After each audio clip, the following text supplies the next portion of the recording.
Good morning, good afternoon, and good evening, folks. Hey, welcome to another episode of the Marketing Your Practice podcast, the podcast where I have the pleasure of simplifying the marketing and the mindset so you, the chiropractor, can increase your income, your impact, and your enjoyment in practice too. Hey, let me start with a question here as well. Have you ever really stopped to think about the language that you use with your patients, or how much, rather, have you stopped to think about it? Many of us really have as chiropractors, which is what I really love. We tend to shy away from using words like patient. Many of us want to use practice member or client as well. We try to not talk about treatment or therapy. There's a real difference in what we mean when we talk about an adjustment versus a manipulation as well. The words that we use have a tremendous potential. They can keep our patients really imprisoned in a world of or a paradigm of sickness or victimhood, or they can drive them to much better results as well, which is pretty wild when you think about it. Our words have the ability to really impact the results, independent of what we're doing with our adjustments as well. Now, my guest on the show today is an amazing woman. I've only just recently met her, and I just love what she stands for. Her name is Katie Godden. Now, Katie is one of Australia's leading language and communication experts, and her passion is working with health practitioners just like us to help us really clear up our language and our communication so we can get much better results with our patients. She's very passionate about making sure that both sides, both the practice member, the clients, and the chiropractors get their messages heard, that there's connection here and there's better health outcomes as well. I think you're going to really love this highly practical and fascinating episode.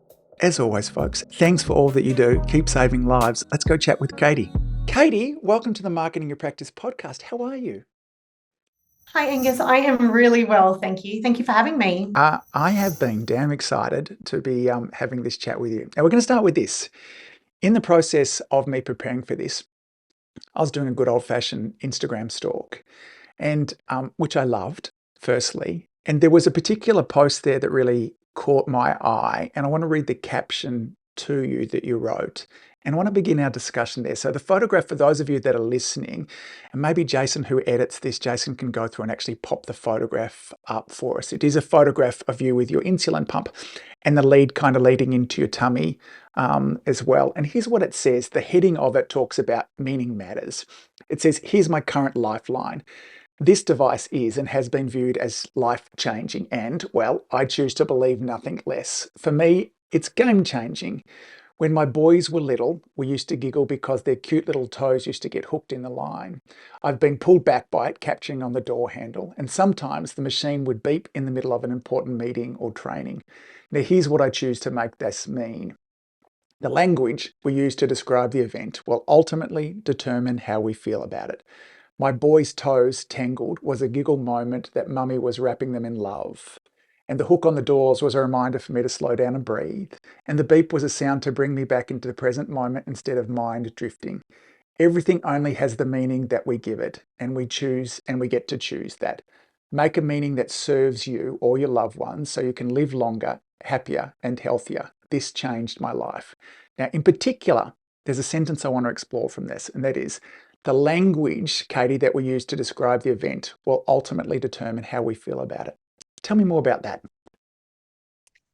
Yeah, it's really interesting. The language that we use when it comes to everything in life creates a sensation in our body, and it creates a feeling, and it ultimately defines the experience. And so for me, particularly when I was, moving through type 1 and learning how to become a parent in itself is challenging enough, is the whole idea of like, what meaning do we give this? Because the language that we attach can ultimately design the future that we have because of the words that we're using. And so for me, like, it's such a game changer because we label things all the time.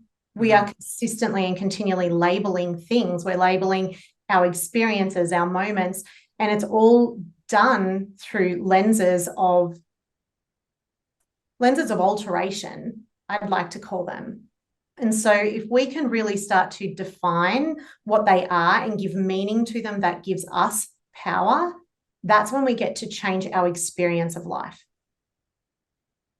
And so that's why it's important. Because I've got to imagine that there are some people that see their insulin pump as something that holds them back. It's inconvenient. It gets in the way. It's an interruption.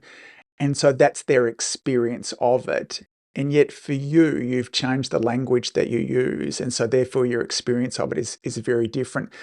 Is there, so do things have an inherent meaning, or really is it just the meaning that we place on them? It's the meaning that we place on them. It may be the meaning that we have gained from people in our environment. It may be meaning that we've been given and gifted from our parents, from our grandparents, from the people at school, from our healthcare providers, from our friends, from TV, from radio, from news, from magazines. And so what happens when we're looking at these events is that we have filters within our conscious mind. So we have the information that comes in. That information is then filtered through all the different systems that we have internally to then create a meaning inside our mind. And that meaning is attached to a picture. And that picture and that meaning coupled together creates an energy. And I know I've heard you speak about before what we think influences how we feel, and how we feel the action, then our action determines our results. And so it's the same with this line of thinking, because to be truthful with you, I wasn't always like that. Yes. I was very much in exactly what you described. And so for me, it took me to learn about, these filters that we're gifted, or we choose to take on. They're what's creating the meaning. And so we're creating meaning in every single moment as we move forward. So let's go back a little too, because I want to hear about your experience with type 1 diabetes and the journey through now, and particularly you work with a lot of health practitioners, helping them to really consciously design the words that they use to help their patients get better results. So tell me about the journey that's led to all of this. Oh, well, it's a 36-year journey. So in 1986, on the 8th of the 8th, I don't know, someone said to me one day that was a Lion Gate portal opened, but that was when I was diagnosed with type 1 diabetes. And so I have been experiencing type 1 for 36 plus years. So I've been in the health system for a really, really long time. And growing up, there's been a progression. When I first was diagnosed, my parents had to chase me around the house and pin me down to give me my injection. So you could just imagine what that would do to them. There would be the crying. There would be that not understanding why this is going on. How do you explain to a 4-year-old about this whole complete shift in a life? It's not just a tiny tweak. It's like a world that's spun around. And so now they're looking at life totally different. So I went through my younger years, which was fine. I had mum and dad support, and I just did what I needed to do, or they did what they needed to do, and I just kind of lived. And then I went through to my teens. And being in my teens, as we know, being a teenager can have its challenges as it is, finding our identity, finding out how do we actually interact with the world, and who do I become? And in that time, we're very impressionable, as we are right from zero right through. For me particularly, that's where the shift started to change. That's where my relationship, the most empowering question I got asked, and it was only in the last 6 months, was actually the fact of, what is your relationship like with type 1? And in that moment, my whole world just went, and I'd never been asked that before. And I'd never considered it as a relationship per se. So cruising through this, I had a lot of involvement with diabetic educators, with endocrinologists predominantly, and my GP at this stage. Yes. And when I would go to my regular checkups, when I go to my clinics, when I would go to every 12 months, I'd go to Sydney and get a full body check for everything. And they were the hardest years of my life, because my sugars weren't under control. I was navigating being a teenager. I'd walk into there and I would feel like I was doing it wrong. I wasn't good enough. My sugars were where they were meant to be. My weight I was too heavy.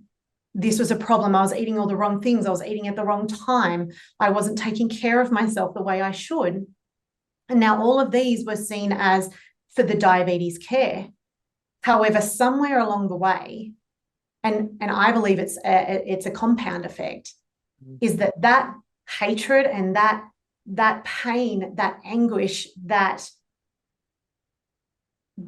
just unknowing and frustration and all of the things, the sadness, the guilt, all of that stopped turning from there and started to turn internal.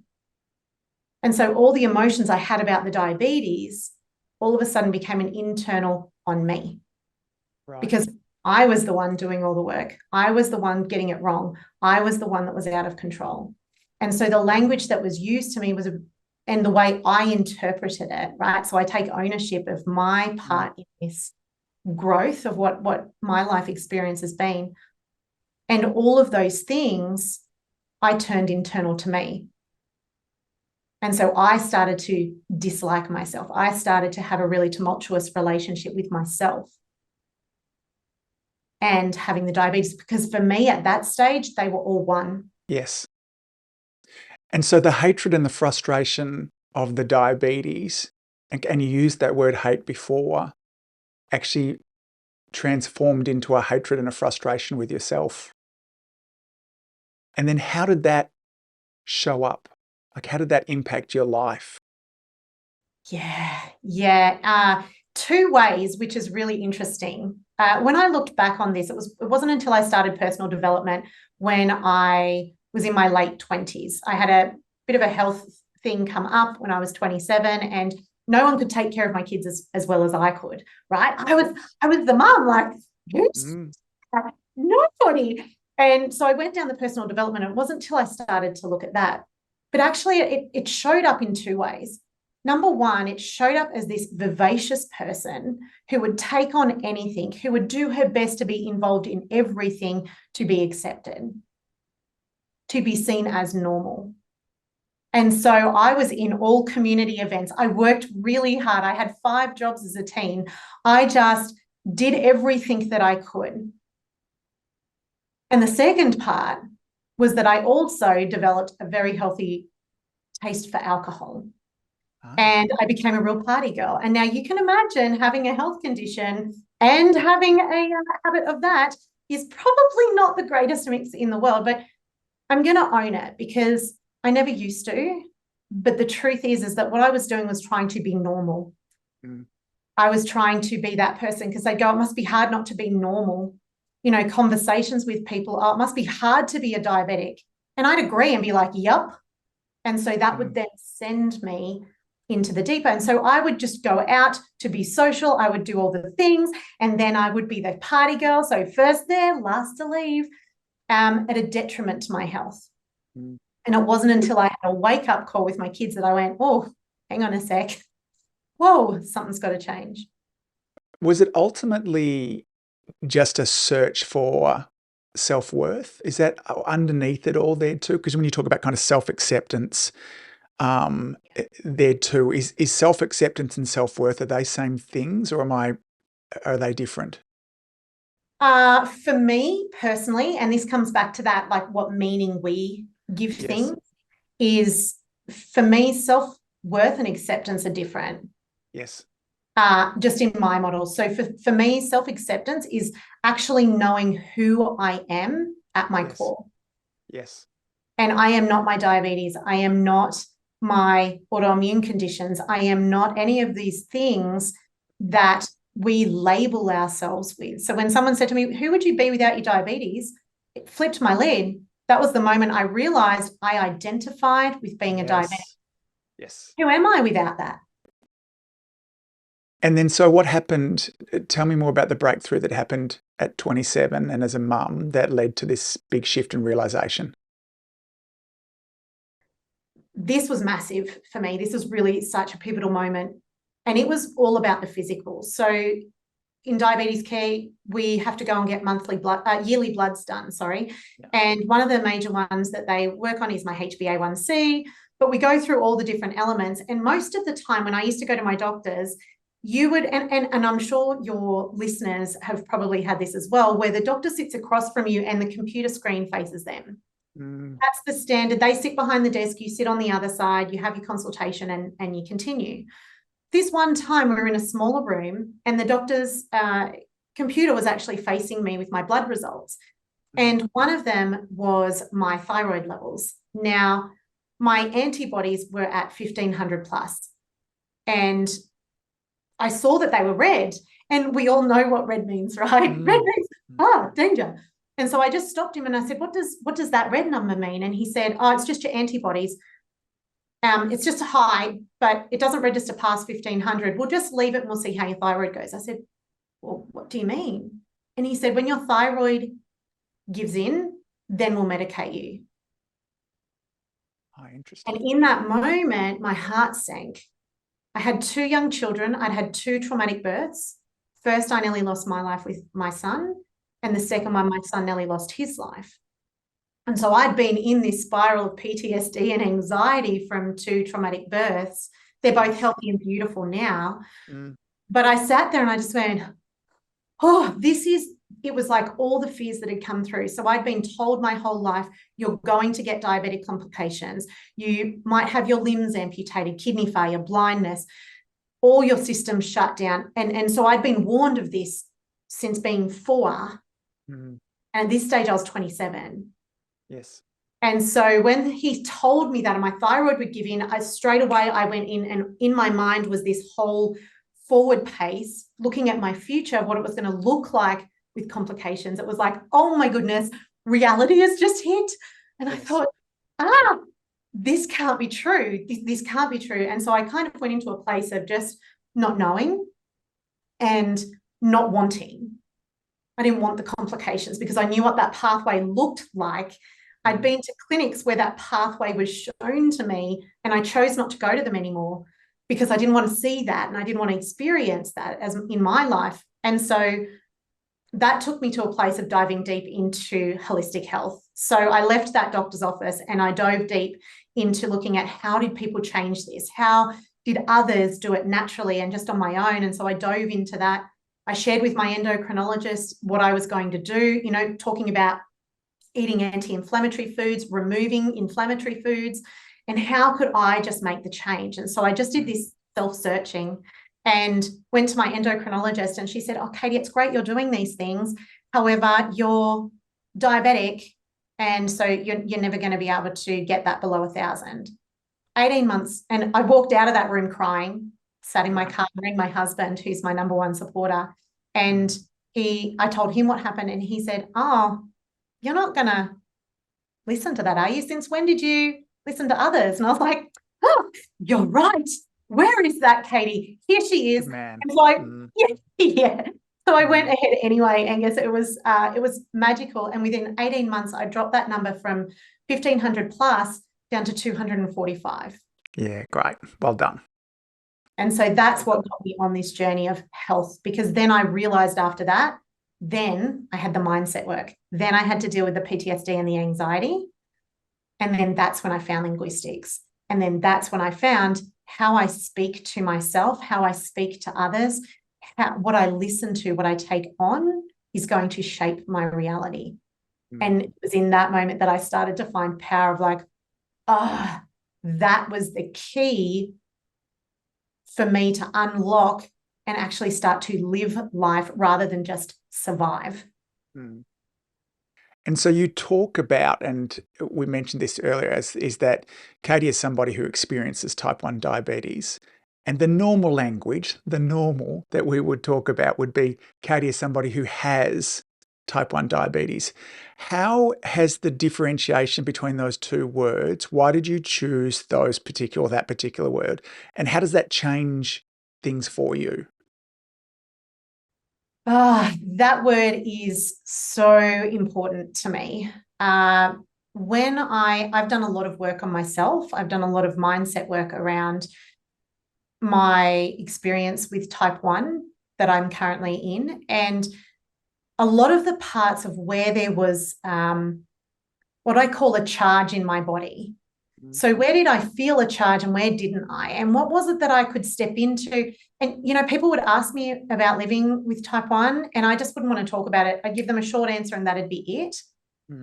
And So what I uncovered through all of my work is I was going to be interviewed around my experience with type 1. And I was feeling really unsettled is the only word I can give it. There's not actually a word I could use to describe it. Really unsettled in my body about talking about it. And so I dug deep and I really looked at what it was. And it was the whole thing that I would be labeled as a diabetic. Mm. Katie's a diabetic. She has diabetes. It's really constrictive and holds me into it must be for life. It holds me trapped and contained within something that I necessarily didn't ask for. Mm. And so it's like putting a lion into a cage and telling them this is who they are when we are so much more than that.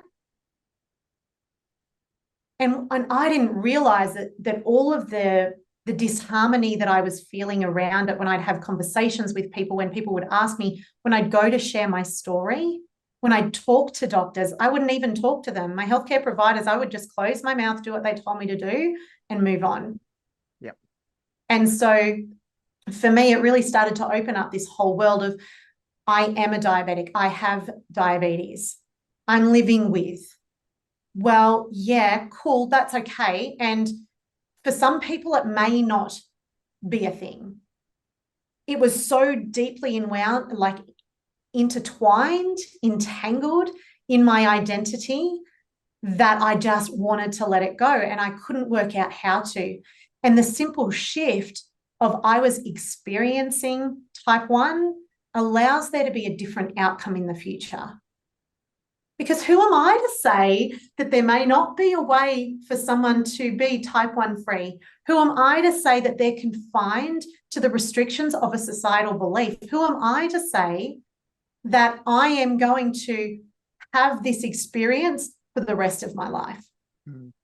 Because that for me was the part that was really disgruntled because it was in my identity and it's actually nothing to do with who I am. And it's nothing to do with how I show up in the world because it's an experience that my body has right now and it's talking to me. That's it. What I find fascinating about listening to you talk about this is I have experience of the opposite with patients a lot, where patients have said things to me like, oh, it's finally so nice now to have a label, a diagnosis.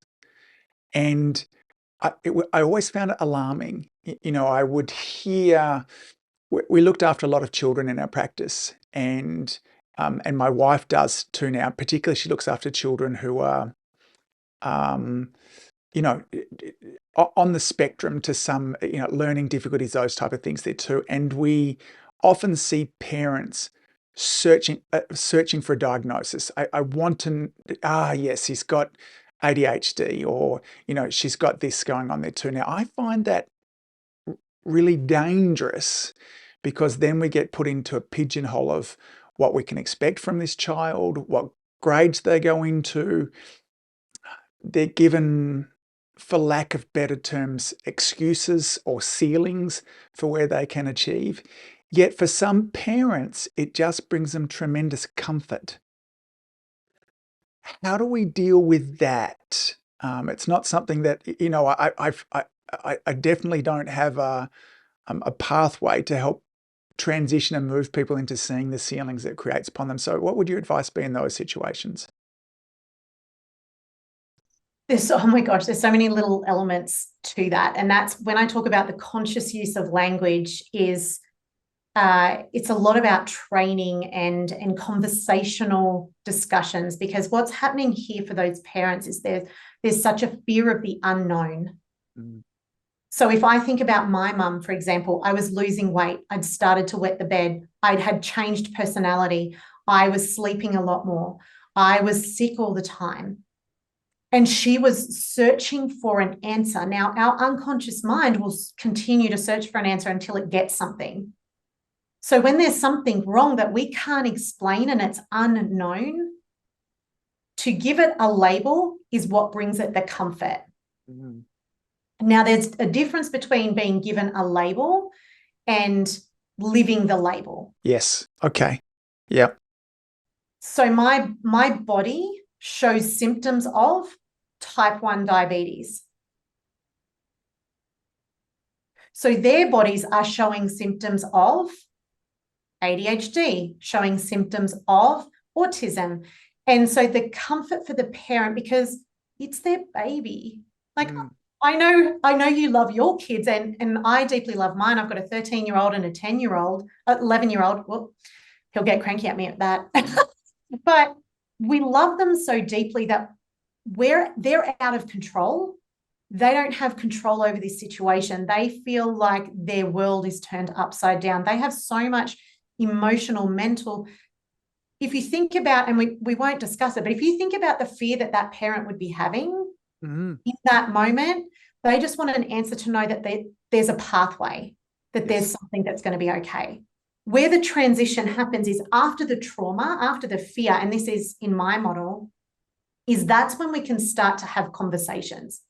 Because while they're in the fear of the unknown, they're in survival. And when you're in survival, you can't think clearly. Great. Katie's experiencing type 1, like she's a diabetic. This is their words, right? She's a diabetic. Great. There's a system I need to use to keep her alive. That's all they really care about. They're not worried about later limitations, about ceilings, and about how we work. That comes to a point where we have conversations with conscious healthcare providers, practitioners, teachers, friends, whoever it is that's on your healthcare team. I'm a big believer in having a healthcare team. One of my missions and passions in life is to have partnerships in health. Not someone I go to, it's a partnership. We're together on this mission of wellness. And so I love what you're saying about this, because the other thing I wrote down is that it's a label of the symptoms. And so I guess for me, looking from a patient perspective, when my son got diagnosed and told he was asthmatic, as a parent who knew the conscious use of language, his body's just experiencing some symptoms of asthma. And so how I speak to him about his asthma, how my family speaks to him about his asthma, they can't say that he's a sick child. This is one we hear that, oh yeah, my child is sick. They're experiencing things. Now, this can be confronting as a parent. And I can appreciate that. I've been on both sides, as being the person with the condition and being a person who has a child with, asthma, which is quite a mild, his case is quite a mild case anyway. But having that, so really looking at how do we handle this? It's about us being so conscious about how we deliver that information to that parent in order for them, and here's the kicker, in order for them to receive it. For me, there's such a falsity around the whole idea of speak to others how you want to be spoken to. It's a false premise in my model of the world. It's a false premise. We need to learn how to speak to people how they will receive it. Because when they can receive the information the way that they are designed to, the way that they're programmed, then they can make an informed choice. Quite often what I've seen, through clients, through my family, through myself, is that we can be delivered information which is super valuable, and we listen to it, and yet we don't hear it because it isn't spoken in a way in which we can receive it. And this goes in relationships, this is in health, this is in business, this covers everything. But particularly when it comes to us looking at parents with children and they want this label, you look at someone who may suffer with fibromyalgia, they may have symptoms of that, or some form of autoimmune. It's the unexplained that they're concerned that it means something much worse. And so when they have that perceived diagnosis, then it gives them peace. Now, when it comes to looking at this, being schooled in the way that language works, being schooled in the way that we interpret and understand information is just the key. because you couldn't come to a parent and say, well, actually, Katie's not a diabetic. She's just experiencing it. And they wouldn't compute. Yes. They wouldn't compute. And so this is why I'm really vocal about saying it and being really particular in how I say it, so that people can understand that the interpretation that my mind took on was, for that, I'm in full acceptance because I am experiencing it. Whereas if you say I am a diabetic, I won't have a bar of it because that's not something that I actually want. And so there's this disharmony. One of the challenges as a practitioner over the last 20 years that I've seen too is I like the way that you've put together that journey from uncertainty and to certainty. I kind of think about Tony Robbins' kind of human needs here too. But what I see often happen in amongst it also is that there are a lot of people that get significance out of their diagnosis. And this is challenging because the significance then becomes, in many ways, an excuse for behavior, or what's often poor behavior. Because our listeners here are talking to their patients each and every day that are stuck in these loops of, their power has been taken from them because they've been given a diagnosis. The diagnosis has a ceiling. They live into that. They have their own level of significance. Here's how I'm different. I've got this diagnosis there too. How do we begin to transition somebody out of it? Because there was a long journey that you went through from the personal growth to get to where you are now. And, if I'm sitting in front of you and you're a patient of mine and tomorrow all of a sudden I'm saying, hey, how about this idea instead of that you've got diabetes that you're experiencing? I've got to imagine a lot of people are going to look at me like, Angus, really? How do we begin that journey with our patients for those that are perhaps not as open? What are the first steps? The first step that pops into my mind is to be aware of your own language in your own life. First and foremost, where are you creating your own limitations? Where are you speaking about maybe clients in a way, oh, this is my diabetic client, she's this. Like, just be mindful of how we are speaking as the practitioner. It's really important because the way that we filter the world radiates out into those who are in front of us. And without going deep into it, but the whole side of quantum physics and going into perception is projection. So first and foremost, how do we come about this? We become comfortable having the conversations, maybe with just yourself, maybe then with your staff. So it might be the people who are at the reception or who are taking phone calls. And we just start to make this language different within our own economy, within our own little ecosystem. Because when we're doing that, then you don't have to actually approach the diabetic and say, hey, now you're experiencing type 1. It just becomes part of your being. So when they come there, you will just be speaking using that language. Your body's symptoms of type 1, and they will start to use that because we know that the healthcare team has such a high standard when it comes to a patient because they don't know your expertise. And this is why it's important to close the gap and to bridge the gateway with communication. And so what it then becomes part of is you're just then using it and you don't need to explain it.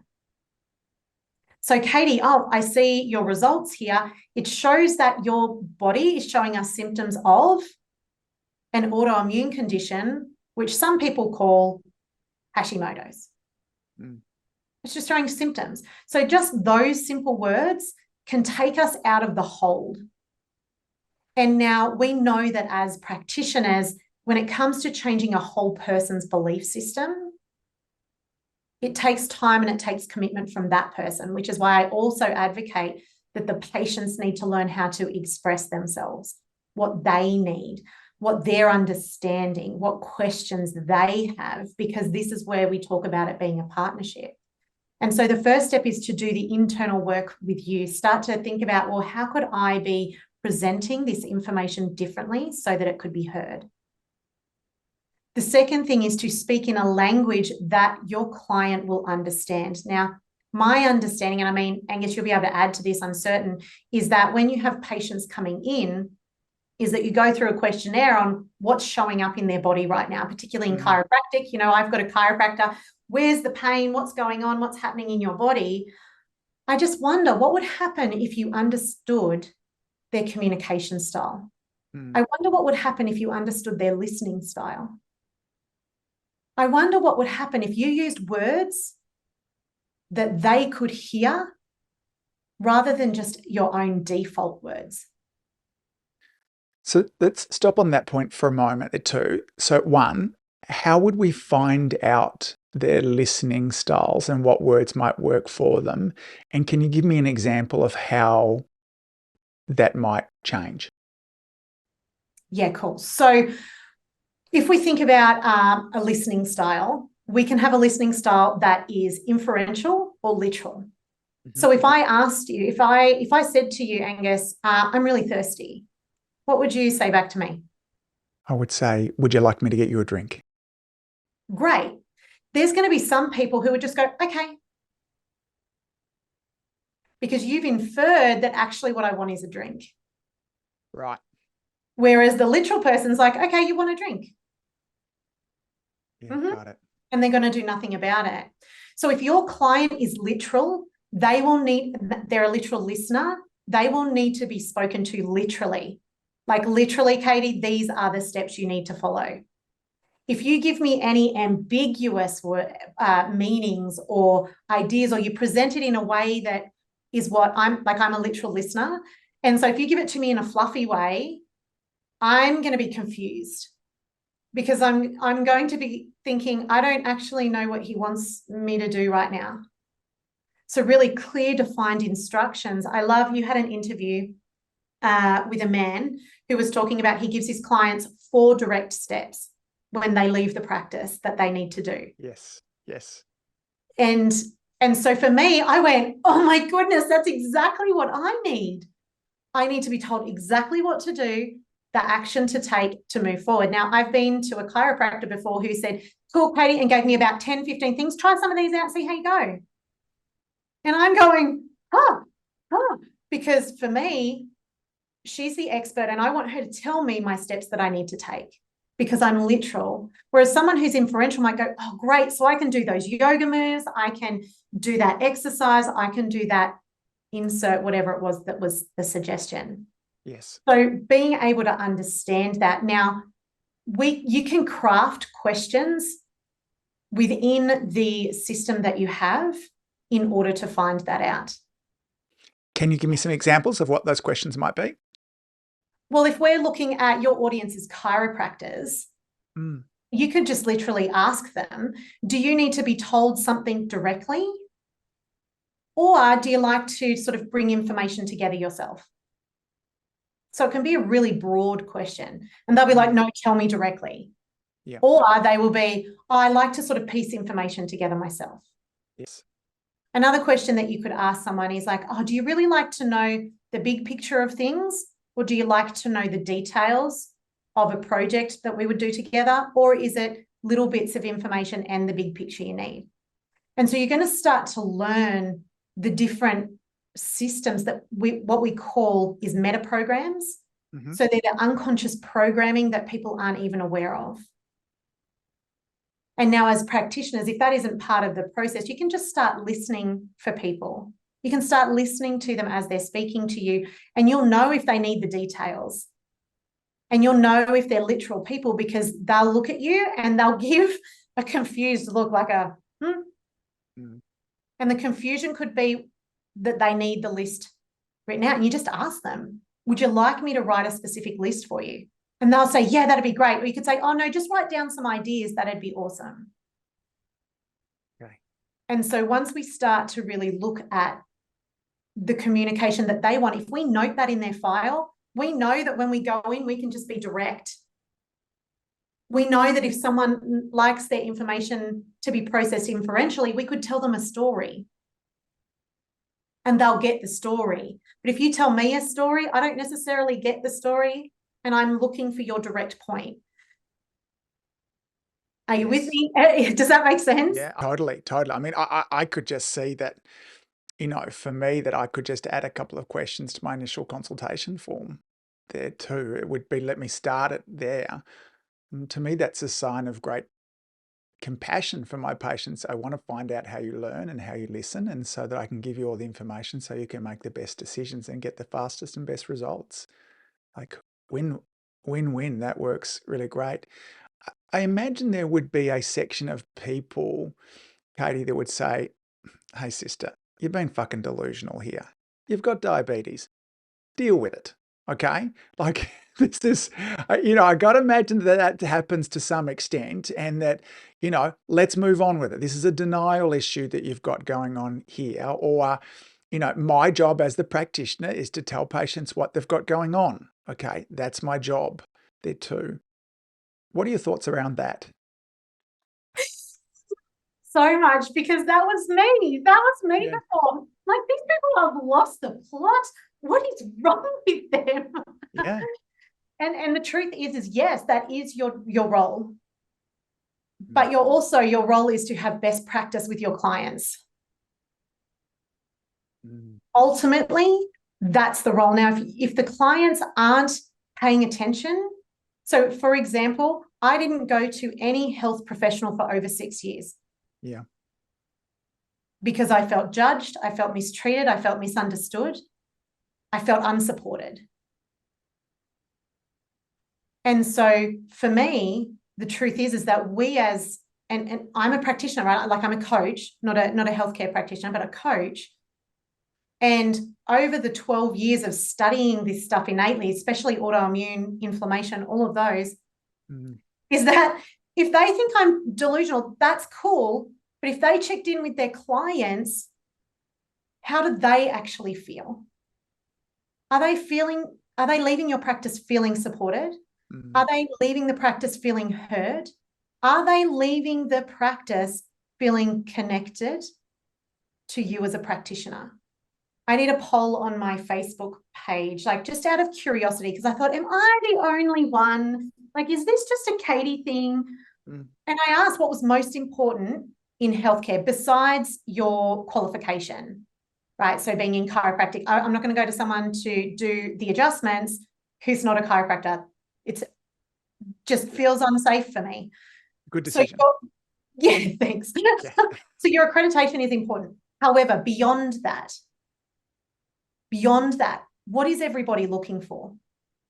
And they're looking for connection. Yes. The number one thing was connection. Yeah. And so if your clients are going to get better results because they don't feel boxed in, if your clients are going to get better results because they feel heard and understood and supported, then isn't it worth just exploring the idea of how do your clients actually want to perceive this? Yes. No one, not even my mum, knew that I hated being a diabetic because my facade was so strong. When I said it about 6 months ago, she said, Katie, I had no idea. I'm 40. It's wild. I have worked very hard over the 20 plus years as a practitioner to bring in every element outside of the physical adjustment to create an environment where somebody has the ability to express their best health. And, call it placebo, call it whatever you want, whatever it is that kind of musters that internal healing, I think is incredibly important. What can we do to foster that environment for that person to, experience, what their body can do and can be there too. And tell me our words, because you touched on a little bit before too, because that not only do they matter obviously with our patients, but they matter a lot with ourselves and the inner dialogue that we're having. A lot of the reasons that I have people listening to this podcast is they're wanting to grow their practice. They're wanting to reach more people, have more impact, enjoyment, income. And how do they go about doing a self-audit to find out whether or not their languaging patterns and their models might be the very thing that's stopping them from reaching those outcomes? Oh, how do they do an audit on that? That's a really great question, because to be honest, I don't think there's anything specifically out there that they can audit themselves. But what they can do is see, are they speaking to the different language groups? Mm. They can, so if we wanted to say like, cool, Katie, love that you're talking all this stuff language. Now let me put it in practically, because I don't know about you, but I'm a very practical Annie, and sort of like, well, how do I apply it? So one of the ways we can look at this is, what language am I using with my clients? So am I using language that is visual, auditory, kinesthetic, or systems orientated? And so they're the four main types of ways people receive information. So am I using them in different ways? Because you as Angus have your own way of speaking. I have my own way of speaking. What we as practitioners need to be able to do is to be able to be flexible in our communication styles. Yeah. Flexible in how we deliver that. Let me phrase that question again, Kat, because it was a very long, waffly question there too. My experience is, when I talk to practitioners about wanting to grow their practice, and I will say, tell me more about that. Why have you not been able to grow your practice?